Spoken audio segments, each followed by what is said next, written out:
My name's Ian Betts. I'm the Global Head of Risk Analysis at G4S Risk Consulting.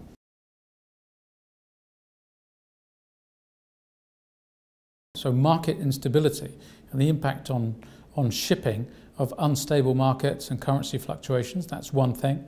Another is the continuing threat posed by piracy, terrorism and physical threats, shippers having to navigate through what are often either conflicted waters or waters in the vicinity of which there may be conflicts or wars, and to which ports that shippers rely on may be impacted by that. And thirdly, the threat of cybercrime and cyber generally that is impacting on the shipping industry.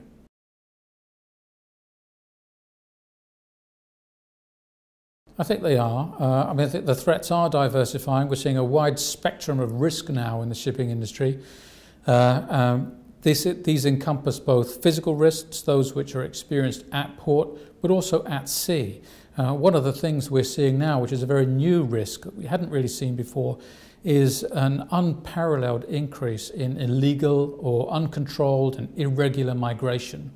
We've seen this as a result of the conflicts in Syria and elsewhere in the Middle East that have led to hundreds of thousands of people seeking to take refuge in Europe, having to cross what are often very difficult, dangerous waters of the Mediterranean, and the hundreds of deaths that we've seen as a result over the last year in particular, and the impact on European borders, etc. Shippers are having to deal with this and address this at sea.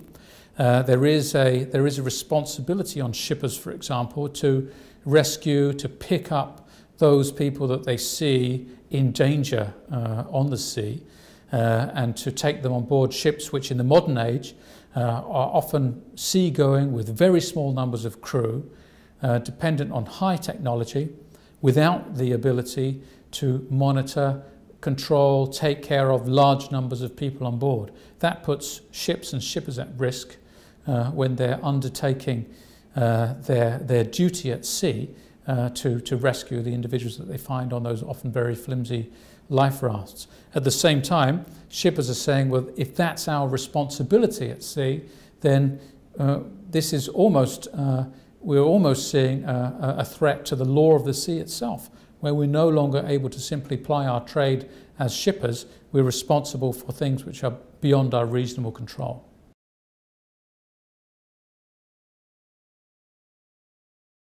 So they pose quite significant threats.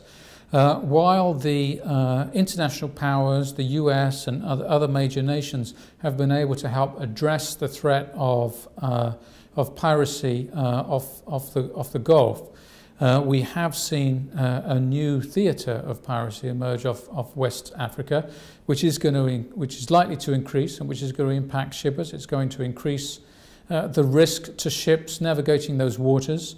It's going to impact on insurance, and it's going to impact on the ability of shippers to navigate through those waters. At the same time, we're still seeing some very dense straits, which are traversed by thousands of ships during the course of the year. Over 2/3 of the world's trade passes through the Malacca Straits, for example, between Singapore and Indonesia, while to the same degree, a lot of the piracy that was once prevalent there has been addressed through an increase in patrols. We are still seeing isolated acts of crime at sea. So piracy will continue to impact on shippers. Pandemic disease, such as Ebola, for example, there was a major concern that this would impact considerably on shipping, and that there was a risk to crew, and that the disease could spread through shipping, for example.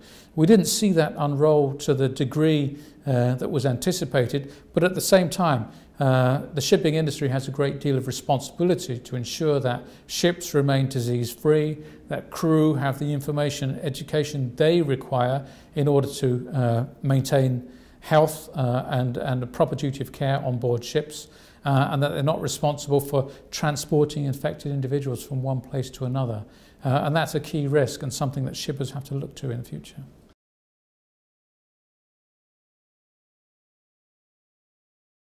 Ship systems are dependent on a high degree of technology these days.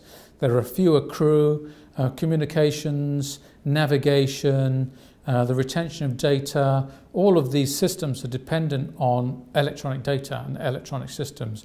If they can be penetrated and infiltrated by hackers or those who intend harm to a ship, or who may wish to access that data in order to gain access to a ship's propulsion systems, for example, that could do great harm to a ship, and potentially could even put it in a dangerous path away from its proper course of navigation. So there are serious risks at play here.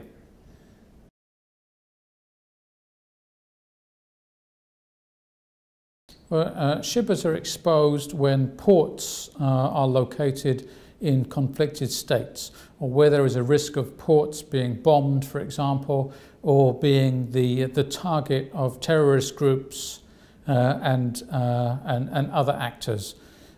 We saw, for example, mid-year the reopening of the Suez Canal, for example, was accompanied with a great deal of concern over the risks that might be posed to it by terrorist groups seeking to destabilize that key trade route or to attack the Suez Canal at some point, or ships passing through it. We've seen ports that have been attacked while major ships have been at anchor there. So these are the kinds of risks to which shippers are exposed.